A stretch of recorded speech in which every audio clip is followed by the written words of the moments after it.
Hi, I'm Joe Keeler, owner and operator of Keeler Coffee in Spencer, Iowa.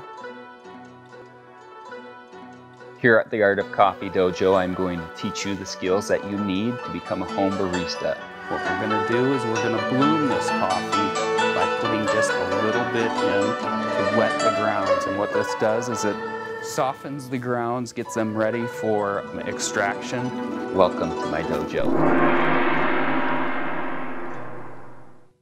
Today I'm going to teach you how to do a manual pour over method.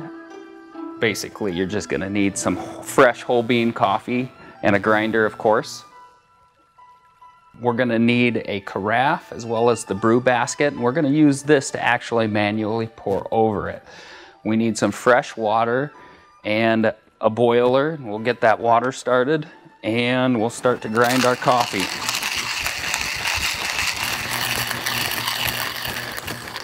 Whew. All right, if that's a lot of work, but it's worth it.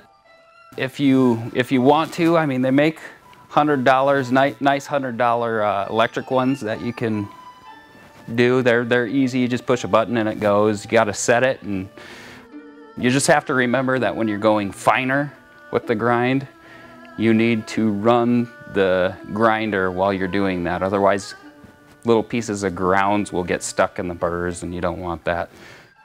All right, we've got our water that's just off a boil. What we're going to do is we're going to pre-wet our filter. This is going to get the paper taste out of the filter. It's also going to preheat the basket as well as the carafe, because we want those to be hot so we can hold our temperature of about 200 degrees as we're brewing. What we're going to do now is we're going to add our ground coffee. What I had here was an ounce of coffee, and the reason why I did that is because I like to stay in the same unit of measurement with my water as well as with my coffee. What we're going to do is we're going to bloom this coffee by putting just a little bit in to wet the grounds, and what this does is it softens the grounds, gets them ready for extraction. It also degasses the coffee. And we want to do this so that the coffee doesn't, or the gases don't get in the way of extracting the coffee.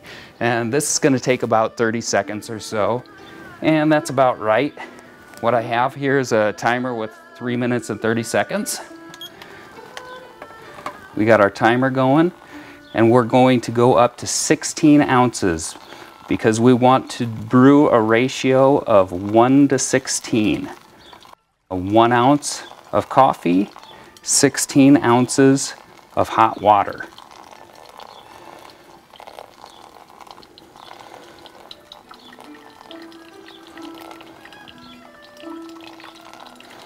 And we want to be careful about how fast we're going. That's about right.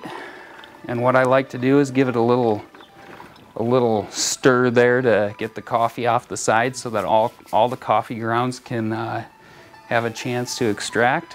Like I said, we want to shoot for 3.5 minutes. If that time doesn't hit right, if it finishes brewing before the 3.5 minutes is done, that means that the coffee was too coarse. If it finishes too long, like if it goes 4.5 minutes or 4 minutes, it's too fine. The coffee is too fine. The water just cannot get through that, and you're going to over extract the coffee, and it's not going to taste so good. All right, there you go.